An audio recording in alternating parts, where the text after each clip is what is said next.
నమస్తే ఫ్రెండ్స్, నేను మీ Shravani. Welcome back to Shravani's kitchen.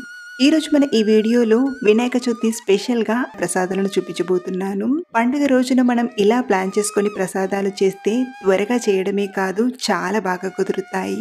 Simple మెథడ్లో అందరూ ఈజీగా చేసుకునే విధంగా వీడియోలో క్లియర్గా చూపించబోతున్నాను. ముఖ్యంగా మనం వినాయక చవితి రోజున ప్రసాదాలుగా చేసేవి అంటే పాల తాలికల పాయసం, మొదగలు, బెల్లం కుడుములు, ఉండ్రాలు. వీటితో పాటు శనగలు, పులిహోర ఇంకా ఎన్నో ప్రిపేర్ చేస్తుంటాం. ముఖ్యంగా చేసేవి మాత్రమే ఈ వీడియోలో చూపించబోతున్నాను. అన్నీ కూడా ఒకదానికి మించిన రుచితో చాలా బాగా వచ్చాయి. మీరు కూడా డెఫినెట్గా ఈ వీడియోని కంప్లీట్గా చూసి వినాయక చవితి రోజున ఇలా సింపుల్గా ప్రసాదాలను ప్రిపేర్ చేయండి. ముందుగా మనం ఒక గిన్నెలోకి శనగపప్పును నానబెట్టి తీసుకుందాం. ఈ శనగపప్పు ఉండ్రాల్లోకి, బెల్లం కుడుముల్లోకి అండి. ఇలా మనం ముందుగానే శనగపప్పును నానబెట్టి ప్రసాదాలు చేస్తే పాయసం చేసేసరికి శనగపప్పు అనేది చక్కగా నానుతుంది. సో ఇలా బాగా కడిగి మళ్ళీ నీళ్ళను తీసుకొని శనగపప్పుని రెడీగా పక్కనుంచండి. అలాగే నేను ఒక రోజు ముందుగానే తెల్ల శనగలను నానబెట్టి తీసుకున్నాను. ఇలా మనం పండుగ రోజు ముందు నైట్కే శనగలు నానబెట్టి తీసుకున్నామంటే ఉదయం ప్రసాదంగా చాలా ఈజీ అవుతుంది. సో ఇలా నానబెట్టిన వీటిని ఒకసారి బాగా కడిగి కుక్కర్లోకి తీసుకోండి. ఇందులోనే 1-1.5 కప్పు వరకు నీళ్లను, అలాగే రుచికి సరిపడా ఉప్పుని తీసుకొని ఒక 3-4 విజిల్స్ వచ్చేంత వరకు బాగా ఉడికించండి. ఇవి ఉడికేలోగా మనం ముందుగా పాల తాలికల పాయసాన్ని ప్రిపేర్ చేసుకుందాం. ఇలా చేస్తే పాల తాలికల పాయసం చాలా బాగా కుదురుతుంది. పాలు విరిగిపోకుండా పర్ఫెక్ట్గా ప్రిపేర్ చేసుకోవచ్చు అన్నమాట. మరి సింపుల్ మెథడ్లో ఈ పాల తాలికల పాయసం ఎలా చేయాలో ఇప్పుడు చూద్దాం రండి. అలాగే మరొక విషయం ఏంటంటే, ఇక్కడ నేను పాల తాలికలకు అలాగే మొదకలకు పిండిని ఒకేసారి ప్రిపేర్ చేస్తున్నాను. ముందుగా స్టవ్ ఆన్ చేసి ప్యాన్లోకి ఒక 2 కప్పుల నీళ్ళను తీసుకోండి. ఇందులోనే ఒక చిటికెడంత ఉప్పుని, అలాగే పిండి అనేది చప్పగా రాకుండా ఒక 2 టేబుల్ స్పూన్ల బెల్లాన్ని తీసుకోండి. ఇందులోనే 1 టీ స్పూన్ నెయ్యిని తీసుకొని బెల్లాన్ని బాగా కరిగించండి. ఇలా బెల్లం కరిగి నీళ్లు మసులుతున్నప్పుడు ఇప్పుడు ఇందులోకి ఒక 2 కప్పుల పొడి బియ్య పిండిని తీసుకొని బాగా కలపండి. మనం ఏ కప్పుతో అయితే నీళ్ళను తీసుకున్నామో అదే కప్పుతో పిండిని తీసుకుంటే నీళ్ళనేవి కరెక్ట్గా సరిపోతాయి. అలాగే ఇక్కడ నేను పాల తాలికల కోసం, మొదకల కోసం పొడి బియ్య పిండిని వాడుతున్నాను. ఇన్ కేస్ మీరు తడి బియ్య పిండి వాడుతున్నట్లయితే 1 కప్పుకి 1/2 కప్పు నీళ్లు వాడితే సరిపోతుంది. సో ఇలా బాగా కలిపాక ఇప్పుడు స్టవ్ ఆఫ్ చేసేసి కవర్ చేసి ఒక 5 నిమిషాలు పక్కన ఉంచండి. 5 నిమిషాలు అయ్యేసరికి పిండి కాస్త చల్లబడుతుంది. ఇలా కొంచెం చల్లారిన తర్వాత బాగా నీట్ చేయండి. ఇలా కలిపేటప్పుడు మీకు పిండి గట్టిగా అనిపిస్తే కొంచెం చేతిని తడి చేసుకుని బాగా కలిపారంటే సరిపోతుంది. మనకైతే ఎక్స్ట్రాగా నీళ్లు వేయాల్సిన అవసరం లేదు. కొలతలు కరెక్ట్గా తీసుకున్నాం కాబట్టి పిండి సాఫ్ట్గా చాలా బాగా వచ్చింది. సో ఇలా ఒకసారి బాగా కలిపాక ఇప్పుడు ఈ పిండిని ఒక 2 పార్ట్స్గా ఇలా డివైడ్ చేయండి. ఈ సగం పిండి ముద్ద అనేది మొదకలు చేయడానికండి. దీన్ని ఒక బౌల్లోకి తీసుకొని ఆరిపోకుండా మూత పెట్టి పక్కనుంచండి. ఈ మిగిలిన పిండిలో మనం తాలికలు చేయడానికి ఇందులోకి 1 టేబుల్ స్పూన్ గోధుమ పిండిని తీసుకోండి. ఇలా మనం పొడి బియ్య పిండితో చేసేటప్పుడు కొంచెం గోధుమ పిండి వేసి చేయడం వలన పాయసం చేసేటప్పుడు తాలికలు అనేవి విరిగిపోకుండా చాలా ఈజీగా ప్రిపేర్ చేసుకోవచ్చు అన్నమాట. మీకు అవసరమైతే కొంచెం నీళ్ళను చిలకరించి బాగా నీట్ చేయండి. మనం ముందు కలిపినట్టుగానే సాఫ్ట్గా ఇలా రావాలి. ఇప్పుడు దీన్ని మనం తాలికల్లా తాల్చి తీసుకుందాం. ఇలా చెక్క పైన కానీ లేదా ప్లేట్ని ఉల్టాగా పెట్టి కానీ ఇలా తాలికల్లా తీసుకోండి. మీరు కావాలంటే ఇలా కాస్త పెద్దగా అయినా చేసుకోవచ్చు, లేదా చిన్న చిన్నగా తాలికల్లా తాల్చినా తీసుకోవచ్చు. అలాగే ఈ తాలికలతో పాటు నేను పిండిని కొంచెం ఉండ్రాల్లా కూడా ప్రిపేర్ చేస్తున్నాను. లెక్క కొద్దీ ఒక 5 కానీ లేదా 11 కానీ ప్రిపేర్ చేసుకున్నామంటే తాలికలతో పాటు ఉండ్రాళ్ళ పాయసం కూడా చేసినట్టుగా అనిపిస్తుంది. మీరు కావాలంటే ఓన్లీ తాలికల్లా అయినా చేసుకోవచ్చు, లేదా ఇలా తాలికలతో పాటు కొన్ని ఉండ్రాళ్ళ అయినా చేసుకోవచ్చు. ఈ తాలికలను రెడీగా పక్క నుంచి ఒక గిన్నెను తీసుకోండి. ఇందులోకి 1-2 టేబుల్ స్పూన్ల పెసరపప్పును తీసుకొని ఒకసారి బాగా కడిగి రెడీగా పక్కనుంచండి. ఇక్కడ నేను పాయసంలో కొద్దిగా పెసరపప్పును తీసుకుంటున్నాను. మీకు నచ్చకపోతే పెసరపప్పు వేయకుండా అయినా చేసుకోవచ్చు. నానబెట్టాల్సిన అవసరం లేదు. ఇలా కడిగి రెడీగా పక్కనుంచండి. ఇప్పుడు మనం పాయసంలోకి ముందుగా బెల్లాన్ని కరిగించి తీసుకుందాం. స్టవ్ ఆన్ చేసి ఒక గిన్నెలోకి 1 కప్పు తురిమిన బెల్లాన్ని, 1/2 కప్పు నీళ్ళను తీసుకొని బెల్లాన్ని బాగా కరిగించండి. పాకం పట్టాల్సిన అవసరం లేదు. ఇలా బెల్లం పూర్తిగా కరిగిపోయాక మరొక నిమిషం పాకాన్ని బాగా మరిగించి ఈ బెల్లం పాకాన్ని రెడీగా పక్కనుంచండి. ఇప్పుడు ఇంకొక ప్యాన్ తీసుకొని 1 టేబుల్ స్పూన్ నెయ్యిని తీసుకొని బాగా వేడయ్యాక ఇందులోకి కొన్ని డ్రై ఫ్రూట్స్ని తీసుకొని బాగా ఫ్రై చేయండి. ఇక్కడ నేను 1 టేబుల్ స్పూన్ బాదం పప్పు పలుకుల్ని, మరో టేబుల్ స్పూన్ జీడిపప్పు పలుకుల్ని తీసుకొని ఇలా బాగా ఫ్రై చేసి ఒక గిన్నెలోకి తీసుకొని రెడీగా పక్కనుంచండి. ఇప్పుడు ఇదే నెయ్యిలోకి మనం కడిగి పెట్టిన పెసరపప్పును తీసుకొని ఒక 2 నిమిషాలు ఫ్రై చేయండి. ఇలా నెయ్యిలో ఫ్రై చేసి చేయడం వలన పాయసం టేస్ట్ కూడా చాలా బాగుంటుంది.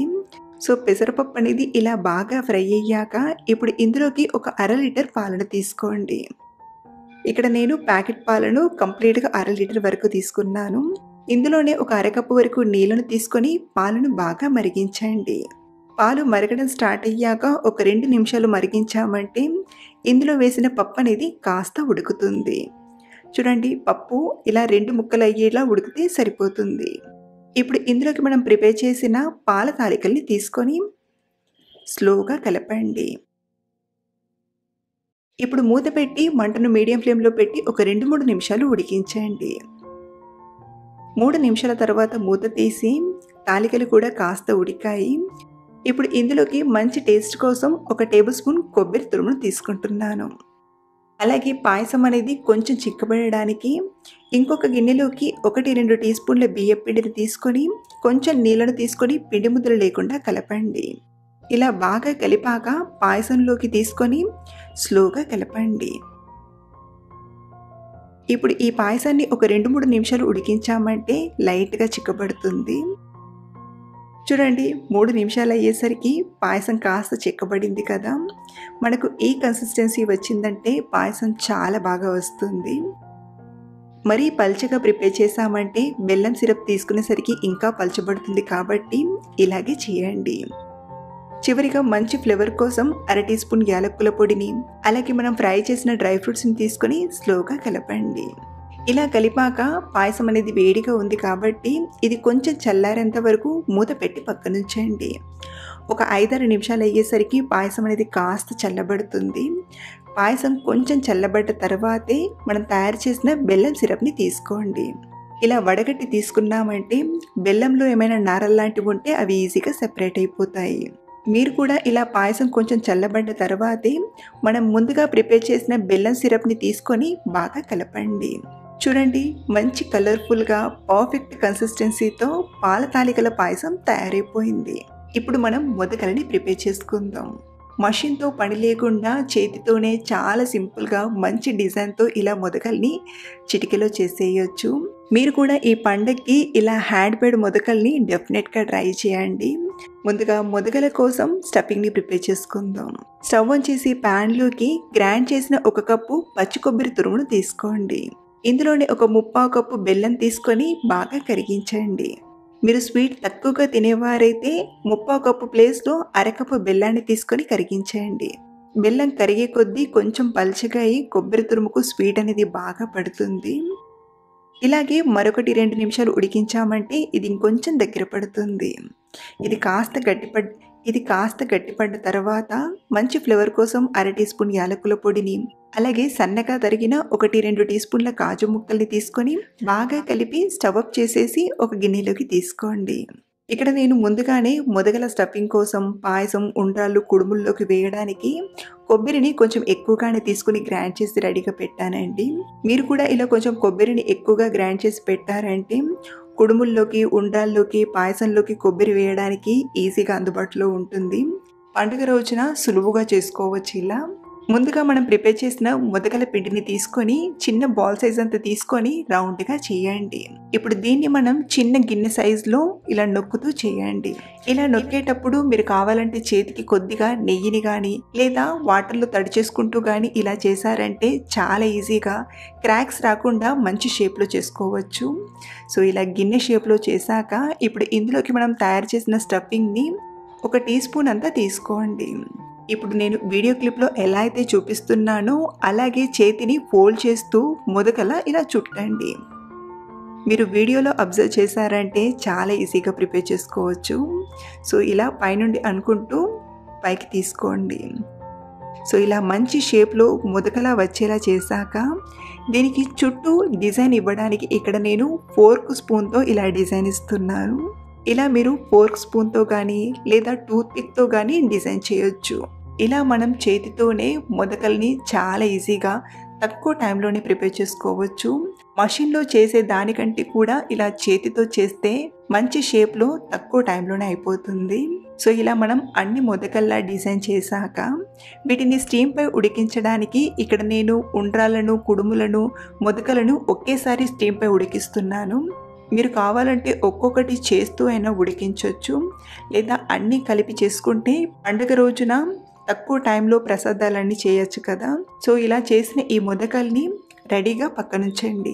ఆరిపోకుండా ఏదైనా క్లాత్ని కానీ లేదా గిన్నెని కానీ బోర్లించి రెడీగా పక్కనుంచండి. ఇప్పుడు మన థర్డ్ రెసిపీ వచ్చేసి శనగలు. ముందుగా ఉడికించడానికి పెట్టిన శనగల కుక్కర్ని తీసుకోండి. ఇక్కడ నేను 4 విజిల్స్ తర్వాత విజిల్లోని గాలంతా పోయాక చూపిస్తున్నాను. సాఫ్ట్గా ఉడికిపోయింది కదా. ఇన్ కేస్ మీకు సరిగ్గా ఉడకకపోతే మళ్ళీ ఒక 2 విజిల్స్ చేసైనా తీసుకోవచ్చు. ఇప్పుడు ఇందులోని శనగల్ని ఇలా జాలికి నిలుకి తీసుకోండి. ఈ వాటర్ని పాడేయాల్సిన అవసరం లేదు. ఏదైనా కర్రీలో కానీ లేదా పప్పులో కానీ రసంలోకైనా తీసుకోవచ్చు. ఇప్పుడు ఇందులోకి పోపు కోసం మరో పక్కన స్టవ్ ఆన్ చేసి ప్యాన్లోకి 2-3 టీ స్పూన్ల ఆయిల్ని తీసుకోండి. ఆయిల్ వేడయ్యాక 1/2 టీ స్పూన్ చొప్పున శనగపప్పు, మినపప్పు, ఆవాలు, జీలకర్రను తీసుకొని దోరగా ఫ్రై చేయండి. ఇందులోనే తరిగిన పచ్చిమిరపకాయ ముక్కల్ని, అలాగే ఎండుమిరపకాయ, కొద్దిగా కరివేపాకు, తరిగిన అల్లం ముక్కల్ని తీసుకొని దోరగా ఫ్రై చేయండి. ఇవన్నీ కొంచెం ఫ్రై అయ్యాక ఇందులోనే ఒక 1/4 టీ స్పూన్ అంత ఇంగువను తీసుకొని ఒకసారి బాగా కలిపి ఒక 1/4 టీ స్పూన్ పసుపుని తీసుకొని కలపండి. ఇప్పుడు ఇందులోకి మనం ఉడికించిన శనగలను తీసుకోండి. అలాగే ఇందులోనే కొద్దిగా తరిగిన కొత్తిమీర ఆకుని, కొబ్బరి తురుమును తీసుకొని బాగా కలపండి. మనం ఉడికించేటప్పుడు నీళ్ళు అనేవి ఎక్స్ట్రాగా పోయాయి కాబట్టి లైట్గా ఉప్పుని కూడా తీసుకొని బాగా కలపండి. ఇలా ఒక 2 నిమిషాలు కలుపుతూ ఫ్రై చేసామంటే ఎంతో టేస్టీగా శనగల ఫ్రై తయారైపోయింది. ఇలా మనం ప్రసాదంలోకి తెల్ల శనగలనైనా లేదా నల్ల శనగలనైనా చాలా ఈజీగా చేసి పెట్టచ్చు. ఇప్పుడు మనం ఉండ్రాలని ప్రిపేర్ చేసుకుందాం. చాలా మంచి టేస్ట్గా చాలా చక్కగా వస్తాయి. ఈ ఉండ్రాలను చేయడానికి మరో పక్కన స్టవ్ ఆన్ చేసి ప్యాన్లోకి ఒక 2.5 కప్పుల నీళ్ళను తీసుకోండి. మనం ఏ కప్పుతో అయితే నీళ్ళను కొలిచి తీసుకుంటామో అదే కప్పుతో రవ్వను తీసుకోవాలి. ఇందులోనే రుచికి సరిపడా ఉప్పుని, 1 టీ స్పూన్ జీలకర్రను, అలాగే నానబెట్టిన శనగపప్పు ఉంది కదా, అందులో నుండి ఒక 1/2 కప్ అంత శనగపప్పును తీసుకోండి. అలాగే ఇందులోనే 1 టేబుల్ స్పూన్ కొబ్బరి తురుమును తీసుకొని ఈ నీళ్లను బాగా మరిగించండి. ఈ నీళ్లు మరగడం స్టార్ట్ అయ్యాక మరొక 2-3 నిమిషాలు మరిగించామంటే ఇందులో వేసిన శనగపప్పు అనేది కొంచెం ఉడుకుతుంది. చూడండి, 2-3 నిమిషాల తర్వాత మనం శనగపప్పును తీసుకొని నొక్కి చూస్తే ఇలా 2 ముక్కలు అయ్యేంత ఉడికితే సరిపోతుంది. ఇప్పుడు ఇందులోకి 1 కప్పు బియ్యపు రవ్వను తీసుకొని బాగా కలపండి. ఇలా కలుపుతూ ఒక 2 నిమిషాలు ఉడికించామంటే నీళ్ళనేవి బియ్యపు రవ్వ బాగా పీల్చుకొని ఇలా కాస్త దగ్గర పడుతుంది. ఇప్పుడు మంటను లో ఫ్లేమ్లో పెట్టి కవర్ చేసి ఒక 2-3 నిమిషాలు ఉడికించండి. 3 నిమిషాల తర్వాత మూత తీసి చూస్తే చూడండి, తడనేది లేకుండా బాగా ఉడికింది కదా. ఇప్పుడు స్టవ్ ఆఫ్ చేసేసి దీన్ని మనం ఇంకొక బౌల్లోకి కానీ లేదా ప్లేట్లోకి కానీ తీసుకోండి. ఇలా ఒక గిన్నెలోకి తీసుకున్నాక ఒక 5 నిమిషాలు పక్కన పెట్టామంటే ఇది కాస్త చల్లబడుతుంది. ఇది కొంచెం చల్లారిన తర్వాత ఇందులోకి 1 టీ స్పూన్ నెయ్యిని తీసుకొని బాగా కలపండి. ఇలా ఒకసారి బాగా కలిపాక చేతిని కొద్దిగా తడి చేసుకుంటూ ఉండ్రాలా చుట్టి తీసుకోవడమే. ఇలా చేతిని తడి చేసి ఉండ్రాలా చేయడం వలన పైన బరకగా రాకుండా సాఫ్ట్గా చక్కటి రౌండ్ షేప్లో వస్తుంది.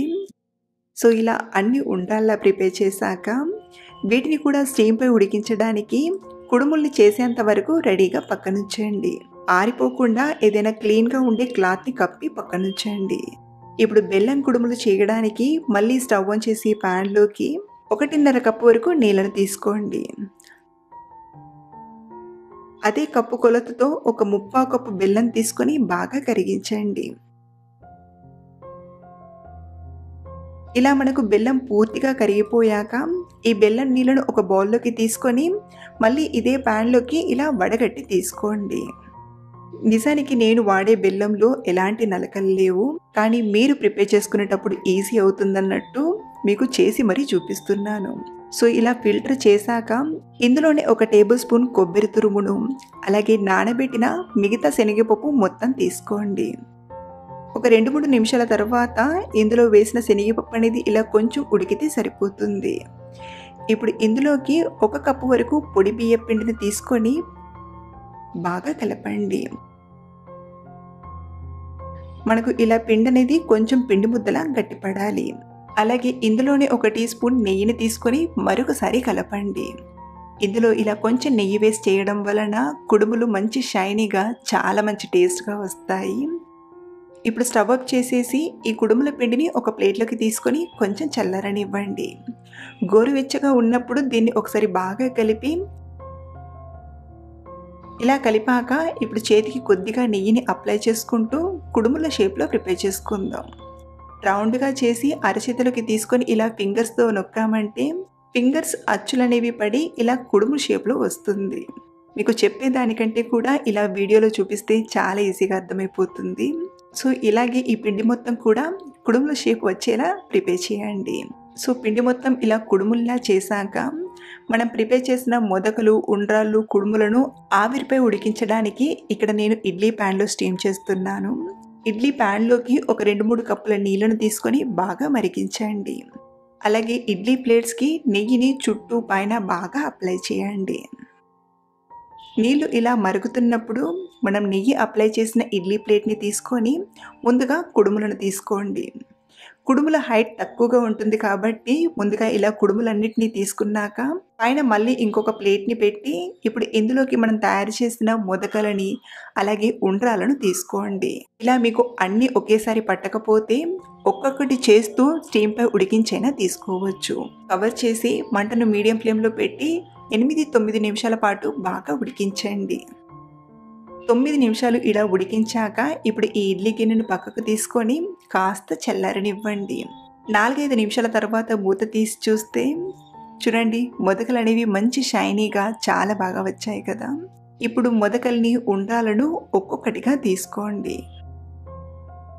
అలాగే కింద ఉన్న కుడుముల ప్లేట్ని కూడా బయటికి తీసుకొని చూడండి మంచి కలర్తో షైనీగా చాలా సాఫ్ట్గా వచ్చాయి. టేస్ట్ కూడా చాలా బాగున్నాయండి. మనం ఇలా చేస్తే కుడుములు గట్టిగా రాకుండా చాలా మంచి టేస్ట్గా వస్తాయి. ఇప్పుడు మనం నెక్స్ట్ మృదువైన కమ్మని ప్రసాదం రవ కేసరి చేయడానికి స్టవ్ ఆన్ చేసి ప్యాన్లోకి ముందుగా ఒక 2 టేబుల్ స్పూన్ల నెయ్యిని తీసుకొని డ్రై ఫ్రూట్స్ని ఎర్రగా అయ్యేంత వరకు ఫ్రై చేసి ఒక గిన్నెలోకి తీసుకొని పక్కన ఉంచేయండి. ఇందులోకి 4-5 లవంగాలను తీసుకొని ఫ్రై చేయండి. ఇలా లవంగాలు వేయడం వలన రవ కేసరి రుచి ఇంకా బాగుంటుంది. ఇందులోనే 1 కప్పు ఉప్మా రవ్వను తీసుకొని ఒక 3-4 నిమిషాలు ఇలా కలుపుతూ ఫ్రై చేయండి. మరో పక్కన ఒక 4 కప్పుల నీళ్ళల్లోకి కొంచెం కుంకుమ పువ్వును తీసుకొని ఈ నీళ్లను బాగా వేడి చేయండి. అలాగే ఇలా రవని ఫ్రై చేసేటప్పుడు మరో 2 టేబుల్ స్పూన్ల నెయ్యిని తీసుకొని రవ కొంచెం ఎరుపు రంగులోకి వచ్చేంత వరకు బాగా ఫ్రై చేయండి. ఇలా రవ బాగా ఫ్రై అయ్యాక పక్కన వేడవుతున్న నీళ్లను కొంచెంగా తీసుకుంటూ బాగా ఉడికించండి. రవ ఉడికాక ఇందులోకి 1.5 కప్పు చక్కెరను తీసుకొని బాగా కలిపి ఒక 3-4 నిమిషాలు ఉడికించామంటే మృదువుగా మంచి రుచిగా రవ కేసరి ఆల్మోస్ట్ రెడీ అయిపోయినట్లే. చివరిగా యాలక్కుల పొడిని ఫ్రై చేసిన డ్రై ఫ్రూట్స్ని తీసుకొని కలిపామంటే సాఫ్ట్ అండ్ టేస్టీగా రవ కేసరి తయారైపోయింది. ఇలా మనం ప్రసాదం కోసమైనా స్వీట్ తినాలనిపించినా చాలా త్వరగా చేసుకోవచ్చు. ఇప్పుడు వీటిని కూడా ఒక ప్లేట్లోకి తీసుకొని నైవేద్యంగా పెట్టడమే. ఇలా మనం పండుగ పూటన ప్రసాదాలను చాలా ఈజీగా సింపుల్ స్టెప్తో చాలా రుచిగా చేసుకోవచ్చు. మీరు కూడా పండుగ రోజున హడావిడి పడకుండా ఈ సింపుల్ మెథడ్లో ట్రై చేసి పండుగని హ్యాపీగా ఎంజాయ్ చేయండి. అలాగే మీకు ఎలా కుదిరాయో కింద కామెంట్లో ఫీడ్బ్యాక్ ఇవ్వడం మర్చిపోవద్దు. మరిన్ని టేస్టీ రెసిపీస్ కోసం మన ఛానల్ని ఫాలో అవ్వండి. Thank you for watching.